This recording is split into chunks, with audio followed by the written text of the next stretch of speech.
Lely Aryani, pakar komunikasi politik dari LSPR Institute Communication and Business. Baik, terima kasih Bang Karni Ilyas. Assalamualaikum warahmatullahi wabarakatuh, Bang Ade Armando, Bang Idrus, Bang Peri, Bang Dedi, dan Ananda Pitra ya. Fidila sama Satria. Ya, maaf Ananda karena lebih kecil usianya dari usia anak saya. Jadi memang kalau mendengar tadi apa yang disampaikan oleh Ananda berdua ini Bang, saya tuh teringat 40 tahun yang lalu saya menjadi mahasiswa. Saat itu di usia 17 tahun saya tuh menjadi penyiar radio dan saya menjadi penyiar radio selama 5 tahun. Waktu itu apapun yang saya sampaikan di radio itu menjadi masalah. Karena kalau saya salah ngomong malam itu juga saya dipanggil. Entah oleh rektor, entah oleh aparat yang berwenang dan sebagainya. Perempuan kecil 17 tahun dipanggil hanya karena kesalahan ngomong. Dan saya kritisnya sama dengan Ananda berdua gitu. Ketika saya melihat perkembangan situasi hari ini, bagaimana ada tagline tentang Indonesia gelap, saya berpikir begini, ini biasa-biasa saja, gak ada sadis-sadisnya sebenarnya. Ini adalah bahasa cinta yang disampaikan terutama oleh mahasiswa untuk mengingatkan kepada pemerintah, intinya seperti itu. Karena itu ketika masuk ke dalam kelas, yang pertama kali saya tanyakan adalah, apakah berkomunikasi itu mudah? Jawaban mahasiswa kan beragam, ada yang bilang mudah, ada yang bilang sulit. Saya yang sudah menjadi dosen selama 35 tahun mengatakan berkomunikasi itu sulit. Karena satu kalimat saja kita robah titik dan komanya itu mempunyai arti yang berbeda. Nah, ketika Pak Prabowo melakukan rekrutmen para menterinya, wakil menterinya, staf khusus, utusan khusus, penasehat, staf ahli, dan lain-lain sebagainya, termasuk mungkin yang sekarang bergabung di kantor komunikasi kepresidenan itu, yang 50 orang tadi, dalam benak kita semua ya rakyat Indonesia ini pasti komunikasi akan mudah.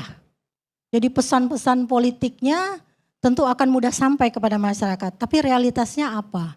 Mereka dibekali dengan pengetahuan bahkan bukan oleh kita Bang Peri ya, Bang Idrus ya, Bang Ade dan Bang Dedi. Mereka itu dibekali oleh para pakar dari luar negeri tentang termasuk handling media dan seterusnya.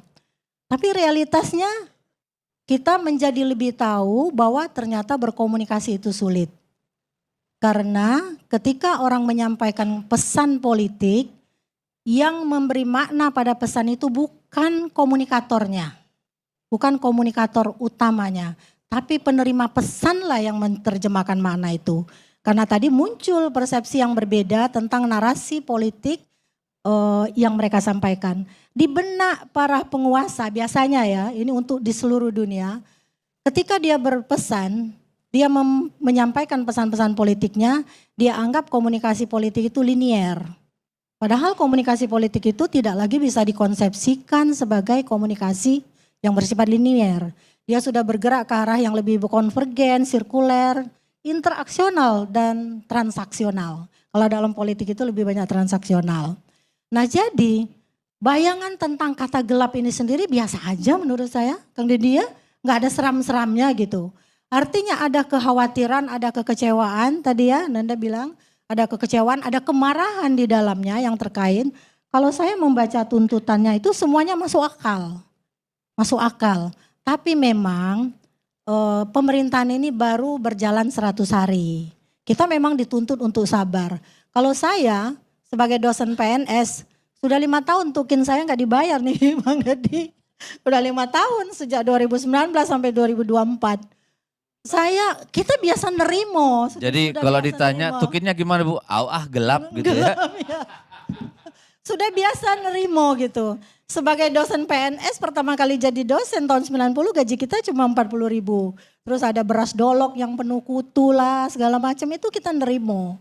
Nah, apakah kemudian dalam perkembangan demokrasi sampai kemudian kita merubah suasana Orde Baru menjadi reformasi itu, teman-teman naik ke atap gedung lengkung DPR itu, ini bukan merupakan pesan. Dan itu adalah pesan.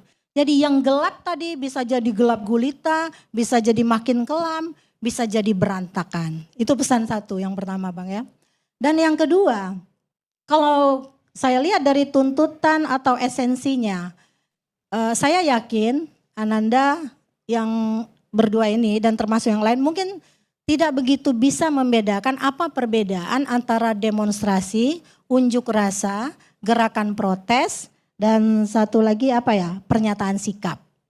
Jadi yang dituntut sebenarnya ketika para menterinya sudah dibekali sedemikian rupa secara kognitif atau pengetahuan, mereka itu punya kapasitas yang lebih dari kita semuanya. Benar enggak? Tuntutan kita seperti itu. Cara ngomongnya, bahasa tubuhnya, kemampuannya berpikir tentang program-program kementeriannya itu yang kita tuntut kan. Termasuk para wakilnya, ada satu kementerian yang punya wakil 3, ada staf ahlinya yang katanya hebat-hebat. Saya pernah bilang, ini kenapa menteri, staf ahli, staf khusus dan lainnya enggak dilakukan fit and proper test.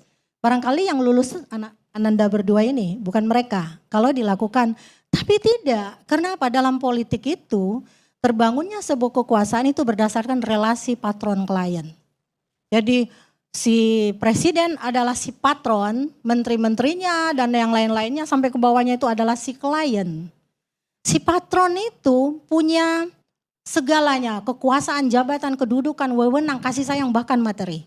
Dan si klien adalah punya kesetiaan, punya integritas, loyalitas, dan juga pengabdian.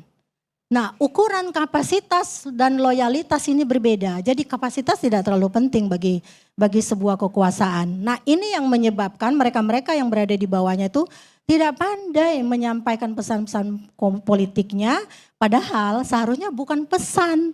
Dia sudah berubah menjadi pertukaran, bukan menyampaikan lagi. Pertukaran pesan politik. Jadi salah satu tuntutan yang menurut saya juga menarik ini tentang tinjau ulang makan bergizi gratis, benar ya? Iya.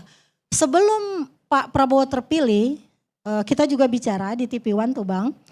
Kita bertanya dengan survei kecil-kecilan, mana yang Anda inginkan, makan bergizi gratis atau lapangan kerja? Hampir semua menjawab yang kita butuhkan adalah lapangan kerja. Sebab dengan terbukanya lapangan kerja kita bukan hanya bisa memberi makan anak kita untuk makan siang. Tapi bisa juga memberi makan pagi, makan sore, makan malam, bisa bahkan 5 kali sehari. Dan Pak Prabowo dalam orasi debatnya mengatakan, saya sedih melihat seorang tua berusia 71 tahun atau apa ya, yang masih menarik beca, maka saya akan siapkan lapangan kerja. Ada tentang narasi Pak Prabowo yang kemudian yang dibuka-buka kembali tentang gaji, guru dan sebagainya. Semua ini kan adalah utang politik. Tetapi tragisnya utang politik itu adalah utang yang paling susah ditagih. Banyak contoh yang mengatakan saya akan menghilangkan banjir apabila saya terpilih menjadi gubernur daerah ini. Ketika ditagih apa katanya? Saya bukan ahli banjir gitu. Nah ini realitas yang ada dalam dunia politik. Ketika kita membaca, adik-adik pasti membaca buku Shohogi. Saya sejak 84 sudah baca buku itu. Anak saya yang sekarang bekerja di London, temannya Bang Peri ini juga membaca buku itu sampai habis. Jadi perasaan kita seperti diaduk-aduk. Ketika ketidakadilan itu memang muncul ke permukaan seperti disengaja gitu loh. Nah di kesengajaan itu ditunjukkan lagi dengan pola komunikasi, gaya komunikasi dan model komunikasi yang berantakan dari para birokrat. Jadi kalau dulu di era pertama Pak Jokowi itu ada komunikasi yang tidak sejalan antara Pak Jokowi dengan menterinya. Seolah-olah ada menteri yang pengen meniru gaya belusukan Pak Jokowi lalu kemudian dia menjadi one man show. Itu yang tidak boleh terjadi sebenarnya. Nah dinamika ini yang kemudian dibangun, kemarin ada peristiwa ketika ada tagar, salah satu tagar yang mengatakan keluar aja dulu ya, kabur aja dulu. Itu tiba-tiba ada menteri yang merespon dengan entengnya. Wah ini bahaya, saya bilang ini sekali lagi menunjukkan kelemahan pola komunikasi di lingkungan elit kepresidenan terutama. Lah apa gunanya 50 orang tenaga di kantor komunikasi kepresidenan itu Bang? Justru menurut saya semakin sedikit orang semakin efektif komunikasi. Pak Prabowo bisa langsung menyampaikan pesan politiknya kepada orang yang bisa menjadi juru bicaranya. Semakin panjang jarak komunikasi orang, semakin bias komunikasi, semakin noise, semakin terjadi bising-bising komunikasi. Jadi kelemahan saya pikir ini terletak pada komunikasinya, terus kemudian kebijakan yang tidak direncanakan dengan tuntas. Padahal politik itu by design, bukan by accident. Jadi intinya kita memang menuntut, tuntutan ini bagus di awal-awal, tapi jangan terlalu dibombardir dulu, karena ini baru 100 hari. Kita lihat perkembangannya, karena saya juga yakin Pak Prabowo juga tidak ingin mengalami nasib naas, tiba-tiba semuanya nyeruduk DPR misalnya kan. Jadi ini adalah Jangan salah Mbak, satu- nanti yang ganti kan lebih parah Mbak. Siapa yang menggantikan? Betul juga ya, betul juga. Karena secara regulasi dan undang-undangnya kita udah tahu siapa yang menggantikan. Nah, namun demikian kita memang berharap ada perubahan pada pola komunikasi. Saya belum mengatakan model komunikasi. Karena memang kita belum memiliki model komunikasi di Indonesia ini. Satu-satunya model adalah tidak ada model. Dan bukankah tidak ada model itu adalah modelnya bernama tidak ada model. Saya kira Baik. itu.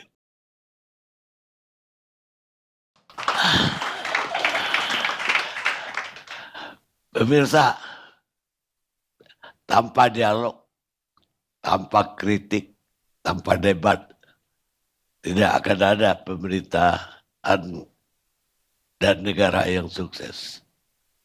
Dan tidak akan ada pula republik yang bisa bertahan hidup. John F. Kennedy, kita rehat sejenak.